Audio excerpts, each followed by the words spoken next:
Hi everyone, today we are going to see the Computer Architecture and Organization RTU Sold Paper 2023 वाला, जिसका part A इस video में देखेंगे अच्छे से। And part B and C के लिए you have to join the channel in which you will get the exclusive video. Around 50 plus videos आ रही है अलग अलग सब्जेक्ट्स की। सो ये वाला पार्ट भी आपको मिल जाएगा उन वीडियोज के अंदर। So go and join the channel. Okay, let's move on the part A now. Part के अंदर 10 क्वेश्चन रहेंगे, 20 मार्क्स का रहेगा, ठीक है। Is there any difference between micro processor and micro controller? देखो, माइक्रो प्रोसेसर मेनली आपका जो होता है कि कम्युनिकेशन टेक्नोलॉजी है हाई स्पीड प्रोसेसिंग के लिए। जो आपके कंप्यूटर्स होते हैं हाई लेवल के सुपर कंप्यूटर्स या नॉर्मल कंप्यूटर्स, तो माइक्रो प्रोसेसर को लेके चलते हैं जिसमें high speed processing task perform करने होते हैं। For example, microprocessor can handle USB 3 gigabytes Ethernet without requiring a secondary processor. किसी और प्रोसेसर की इसको नीड नहीं होती, यही सफिशिएंट होता है। जबकि माइक्रो कंट्रोलर एक काइंड ऑफ इंटीग्रेटेड सर्किट होता है जो एक स्पेसिफिक टास्क को करने के लिए परफॉर्म किया जाता है, जिसके अंदर processor, memory, input output, peripheral सब डले हुए होते हैं, ठीक है। बस आपको तो वो एक पर्टिकुलर टास्क देना है उसको, और वही वो परफॉर्म करता रहता है। तो माइक्रो प्रोसेसर की बात करूँ तो आपका डेस्कटॉप का हो गया, ठीक है, कंप्यूटर। माइक्रो कंट्रोल की बात करें तो embedded system like washing machine, micro oven. तो उनका एक पर्टिकुलर टास्क होता है, उनको इनपुट मिलता है, आउटपुट मिलता है, ठीक है। उनकी मेमोरी काइंड ऑफ छोटी मोटी स्टोर होकर रखती है, और वो एक छोटा प्रोसेसर होता है जो वही वही काम करते रहता है particular. So for example, washing machine हो गई आपकी micro oven, that comes into the micro controller. It the second question, R-1s and RS complement बताना विद एग्जांपल। तो देखो, RS कॉम्प्लीमेंट निकालना तो सिंपल है। इसके अंदर क्या होता है कि जो भी आपको वैल्यू ऑब्टेन होती है उसको एडिंग करना है एक के साथ में ऑफ द R-1 का complement, and you will get the answer. तो फॉर एग्जाम्पल, जैसे R की वैल्यू 2 है, यहाँ से समझते अपन। मैं इसको क्लियर कर देता हूँ। तो इसकी वैल्यू क्या होगी 1। तो देखो, एक तो समझते हैं 1s और एक होता है 2s। वन एस के अंदर कोई भी वैल्यू होती है ना, उसको आपको बस नेगेटिव करना है उसका, नेगेटिव। यानी कि जैसे 0 0 1 है तो इसका उल्टा कर दो। जैसे 0 0 1 का उल्टा करूंगा तो 0 का 1, 0 का 1, 1 का 0। तो this is my answer for 1s। खत्म, सिंपल। उल्टा करना है बस आपको। जबकि 2s के अंदर क्या होता है, जैसे 0 0 1 मिला आपको, तो पहले तो आपको इसको 1s में कन्वर्ट करना है। कैसे करोगे? 1 1 0, ये मिल गया आपको। अब आपको इसमें क्या करना है, एक को एड ऑन करना है, 1 1 0 में एक को प्लस भी करना है। तो जैसे 1 1 1, तो जो आंसर आपका निकल के आता है वो आपको होता है 2s कॉम्प्लीमेंट। Got it? तो RS वो हो गया और 2s वो हो गया। तो आप इसको बाई लैंग्वेज भी डिफाइन कर सकते हो कि इसको 1s में कन्वर्ट करके एक एड ऑन करोगे तो RS बन जाएगा। और डायरेक्ट अगर उसको जस्ट अपोजिट करोगे, ईच नंबर से सब्ट्रैक्ट कर दो या तो भी आपका वही हो गया। यानी कि उल्टा कर दो उसको, तो वो आंसर आपका निकल जाता है R-1 का।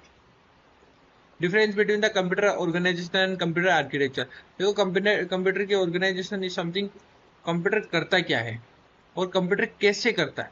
तो ऑर्गेनाइजेशन डील करती है कि आप कैसे करते हो, और आर्किटेक्चर डिफाइन करता है कि क्या करता है एक्चुअली वो। तो उसके अंदर अलग अलग फंक्शन होंगे, उनके बिहेवियर होंगे, ठीक है। और ये डील करता है स्ट्रक्चरल रिलेशनशिप की, एक एंटिटी दूसरे एंटिटी से किस तरह का रिलेशन इंप्लीमेंट करेगी। Focus on the high level design and focus on the low level design and hardware का इम्प्लीमेंटेशन।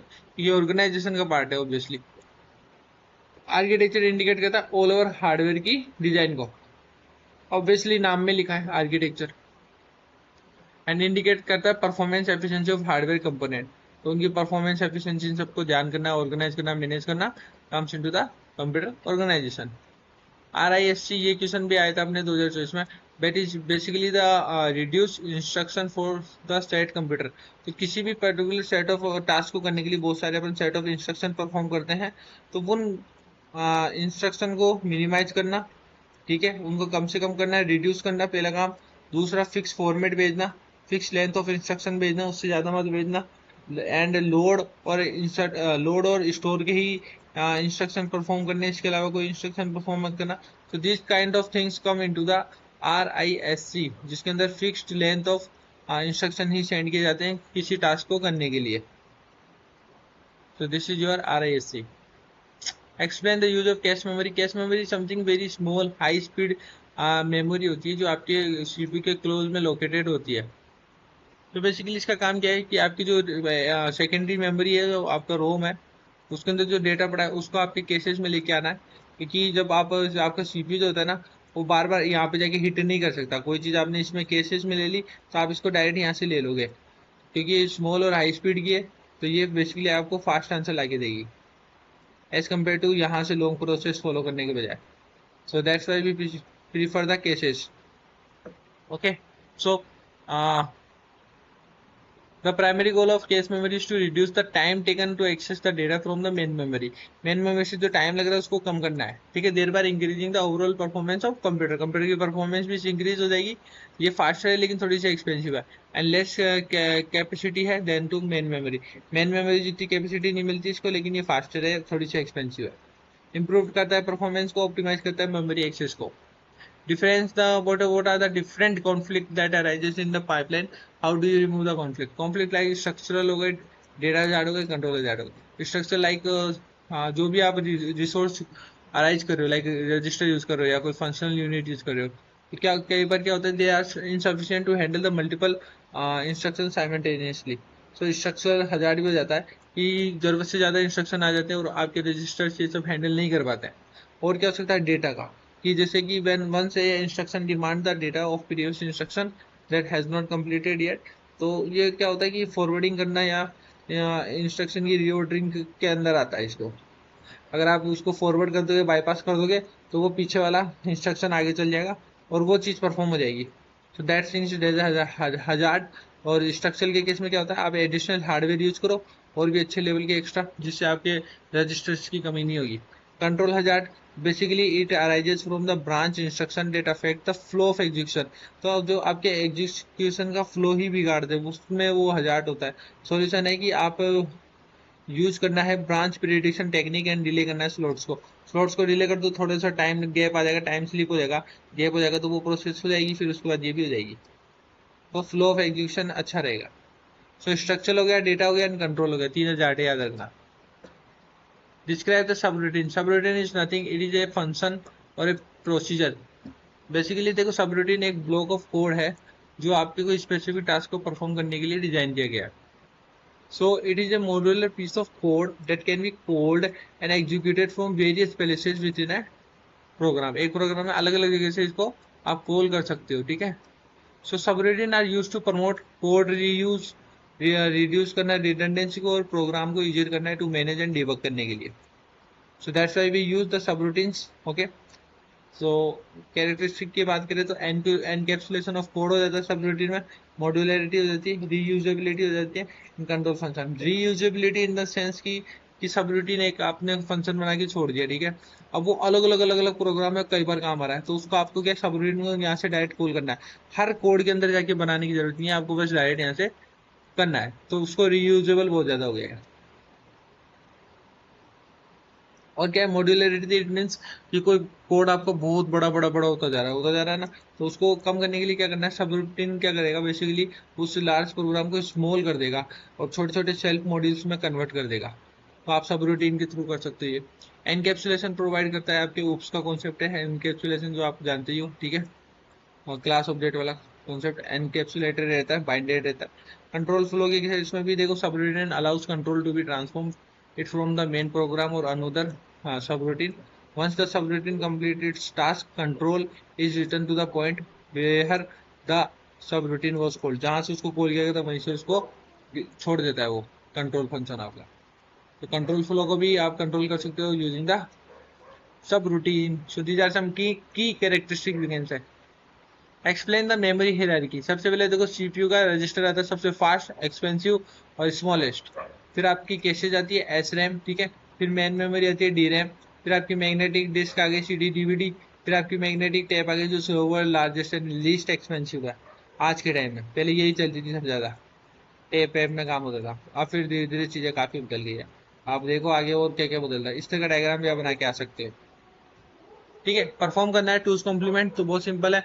आपको ये वाला क्वेश्चन गिवन है, जैसे कि 1 0 1 0 1 1। सबसे पहले इसको अपोजिट कर दो, 0 1 0 1 0 0। इसमें एक को ऐड कर दो, आंसर क्या निकल गया, 0 1 0 1 0 1। क्या यही आंसर है यहाँ पर?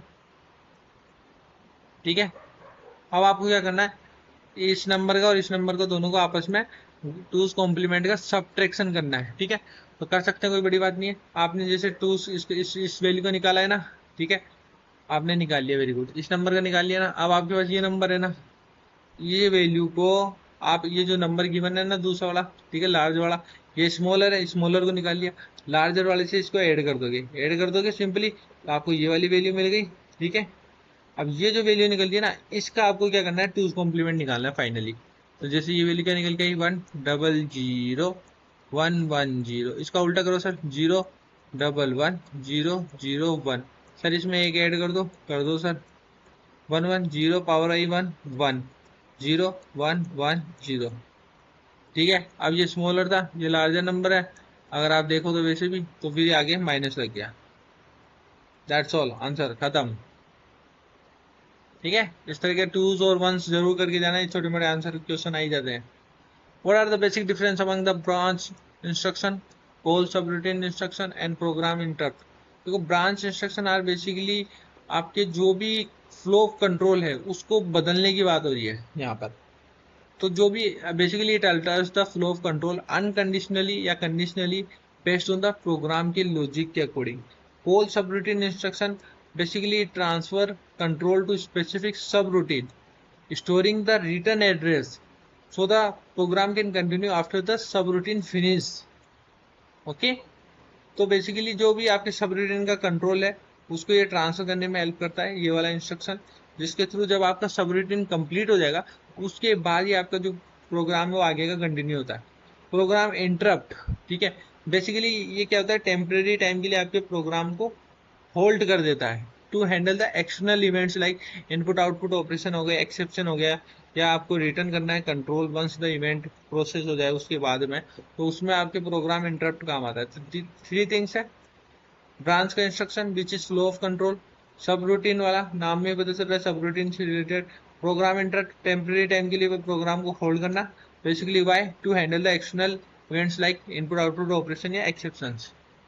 So now see the part C, part B and C. You have to join the membership and watch that videos with the numericals. मिलते हैं नेक्स्ट वीडियो के बाद में। Thank you so much. जय हिंद, जय भारत।